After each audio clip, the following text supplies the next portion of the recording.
Oli, what do you think of this? Now, there are millions of women that could have done that job, and I would argue that that is a job specifically for women. If you're advocating for women, then why do you think they've done this? Well, it's a complete insult to women. And like you said, Monroe Bergdorf has been named the UK champion for women and for girls. And, you know, there are millions of fantastic women in this country that would make a great role model. I mean, look at someone like Princess Kate Middleton. She is the epitome of what it means to, you know, be helping women and young girls and stuff. Somebody like that would be a fantastic ambassador. So it really is a slap in the face to women. We've seen the UN pushing a lot of trans messaging during International Women's Month earlier last year.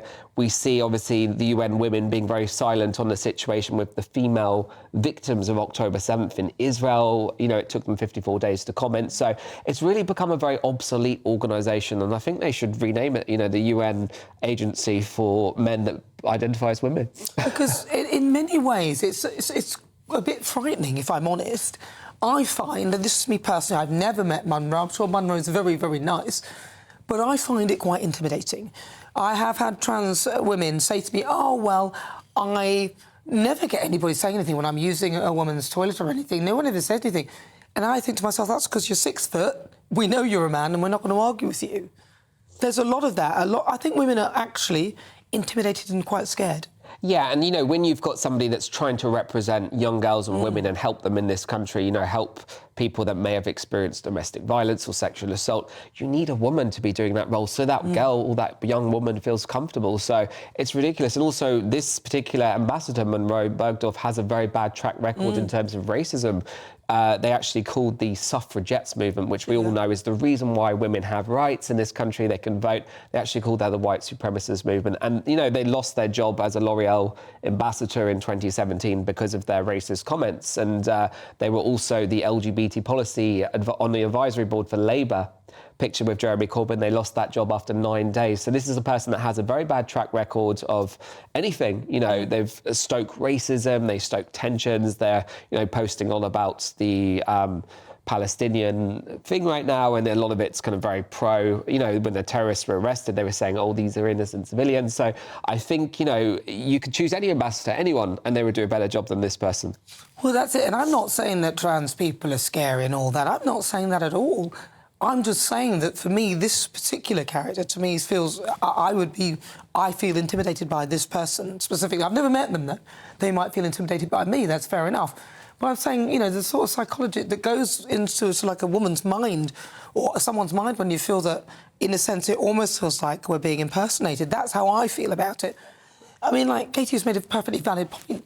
Why not, as somebody who represents trans people? And I agree with the word trans people, not necessarily trans women or trans men, because it's actually quite confusing. Why not do that? Well, exactly. Why not make another agency for LGBT people? You know, why is it always the women's agencies that are having this trans agenda pushed on them when it's affecting them the most? You know, a man cannot represent women. They cannot represent little girls. It's very offensive to have that. So, you know, Katie makes a great point. Why not just have your own agency that's specialising in the LGBT? And again, Monroe Bergdorf has been in this role since November. They've said they've worked with the UN since 2018, but I haven't seen them doing anything for women.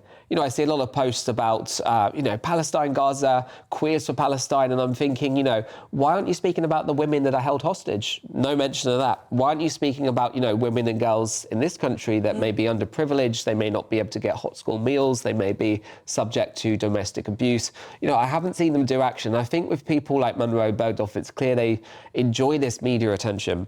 They had a fight with Cheryl Cole a few years ago on Twitter and stuff. They tried to, you know, bring her into some argument. And I just think that they are not a good role model for anyone. So, yeah, as Katie said, have a separate agency, great. But this is UN Women.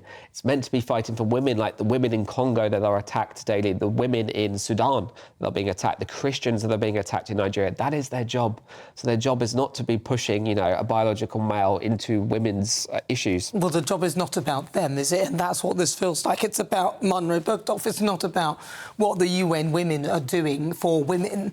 And could you imagine if it was for men? So could you imagine if a trans man decided or was given the role to represent men?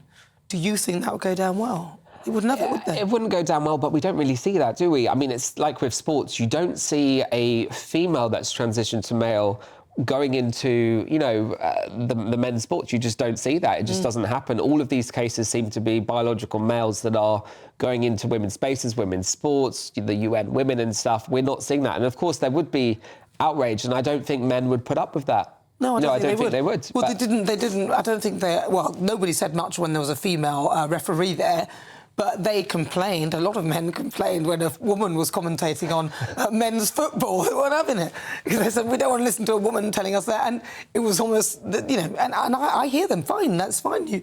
It's all about that.